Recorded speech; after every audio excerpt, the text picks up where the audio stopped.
Hello everyone and welcome to the OCC's Watch Your Story video. Today I'm talking with Gill Gayk from GMG Business Coaching. Hello Gill, welcome. Hello James. Good. Well look, Gill, tell me a little bit about your business and what you do. I am a business coach, as it says on the tin, and what I do is I help businesses in transition, so helping them in times of change. So it can be changing the way they do business or growing their business. So there's obviously in the last few months, dare I say the C word, lots of business of having to reassess what it is that they do. And that's what I do, is I help them assess what do they do, look at their strengths, with an eye on their weaknesses, but look at their strengths and leverage those. So looking at either what their assets are or where their business is going and doing it slightly differently. So I've helped a few businesses transition from being bricks and mortar to online, or adapting what their offering is to different markets. Okay, cool. So what kind of businesses do you coach? This is where it all gets confusing, because it could be anyone. So I have a range of businesses. It tends to be owner-managed businesses because that works best for the way I work. I'm very much about helping people set goals and having a strategy and a plan. So yes, you want to transition, but why do you want to transition? And what are the steps that you want to take to do it? And we set about having an action plan, and that works best when you've got somebody who has direct control of their business and has got an invested interest. So it's about, when it's very personal, it means more. So do you find that the businesses you coach have very clear ideas of where they want their business to be in 12 months or 18 months time, or is that part of what you help them? That's more like part of what I do, is nailing that down. So they kind of have quite often have a woolly idea, or they know what they want, but they can't quite put it into words, can't quite envisage it. Either that, or they know that what they've got at the moment isn't working for them, either from a business perspective, or it's not fitting into their life so well. So it's about making sure that their business goals and their personal goals are aligned, and doing that kind of that process, and also process mapping that and having action plans, so that is actually, sometimes it's very small tweaks in different areas amount to quite a big change.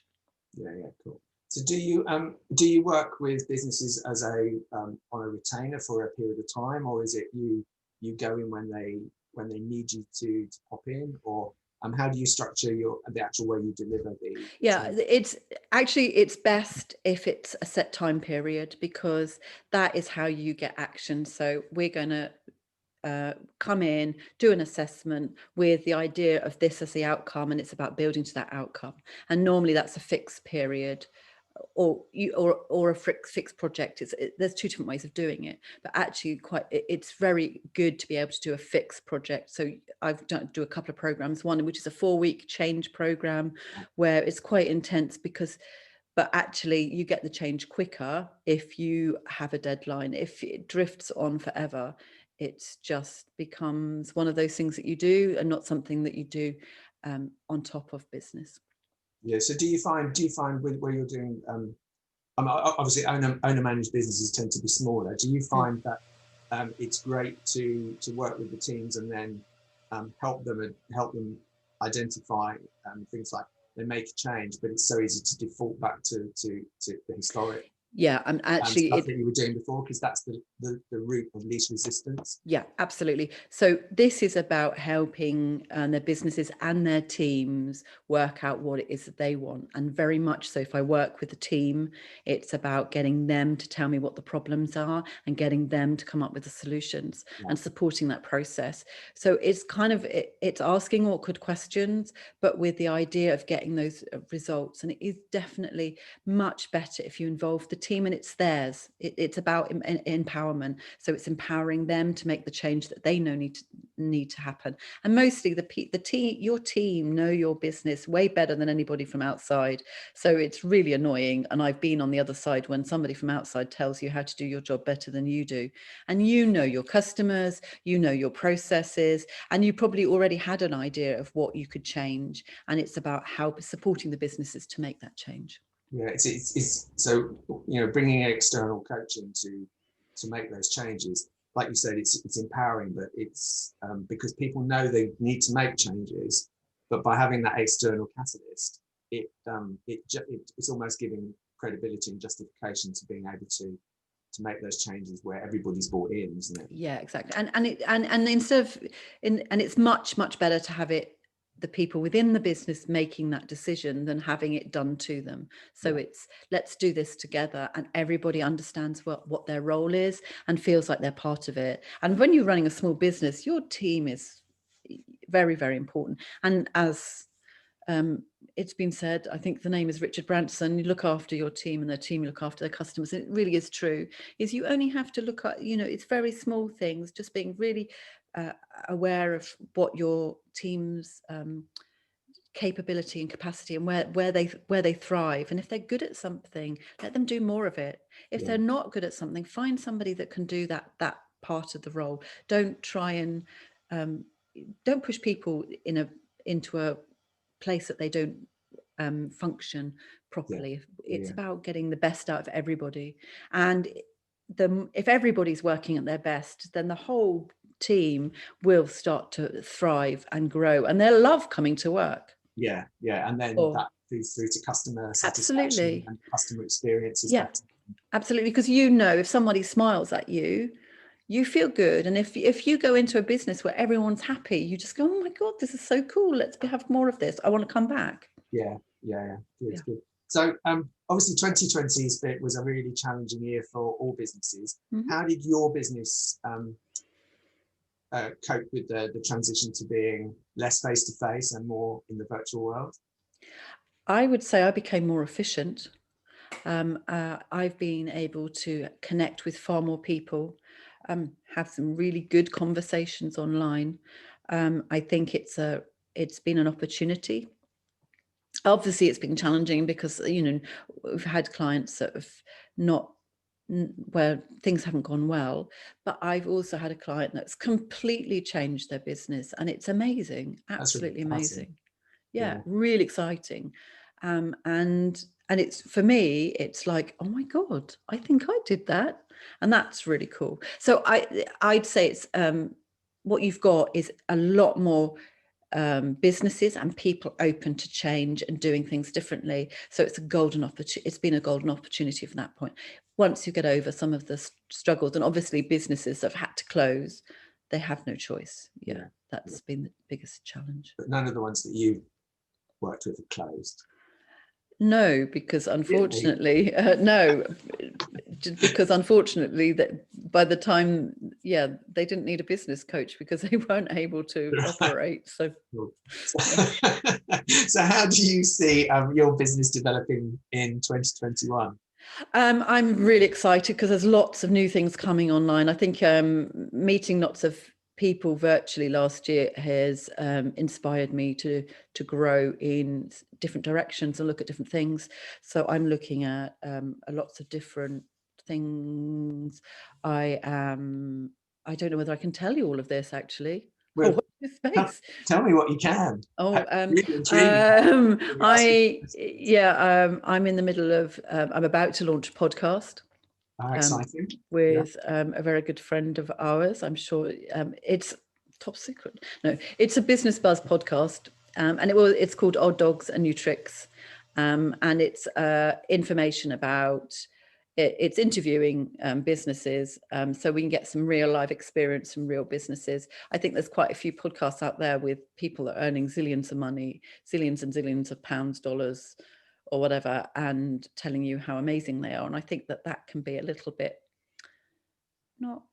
it's not desperately, it's inspiring to a point, but it's not necessarily relevant to somebody who's a small business. So we're looking at connecting small businesses and saying, this is what you can do, and here's a little bit of advice, and did you know this? And so getting some expert views and a little bit of banter and fun along the way. So we're doing that.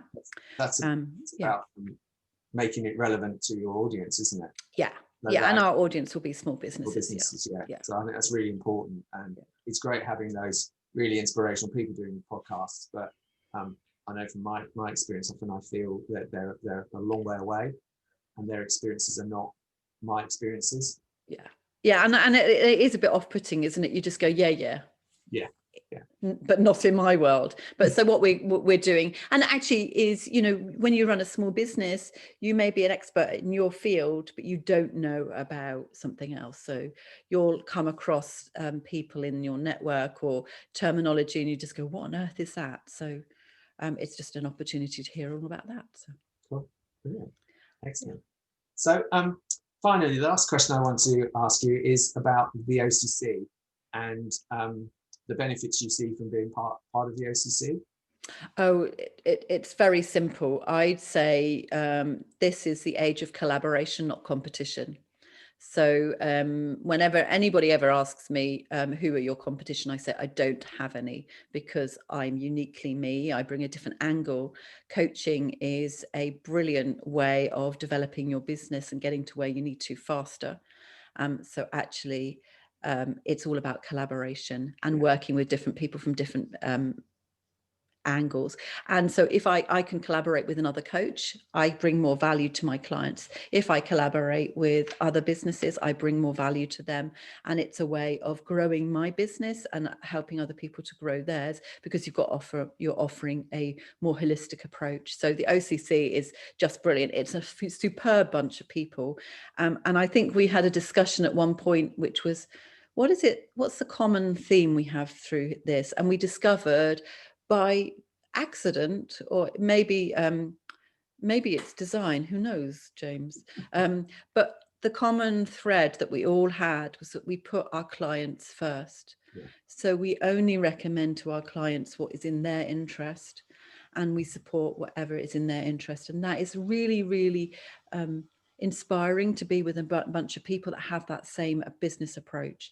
And the fact that we all feel that our clients come first and we will do what's best for our clients means that we all offer a really good service, and from the same thing. So actually we can be each other's advocates, and we can support each other. So, you know, for example, somebody in the HR field could at some point need a business coach. If they have a client that needs a business coach, and I can help them. I may have clients that need some HR support, so I will recommend somebody from the OCC, because I've worked closely with them, because we have our business values are aligned, and that's really important to me. And and there's lots of other things, you know, maybe I need a little bit of VA support. There's a brilliant VA in the OCC. There are a couple actually, so it depends on what particular support I need is what I would actually go to them. But it's getting to know those people better and working side by side with them that really helps.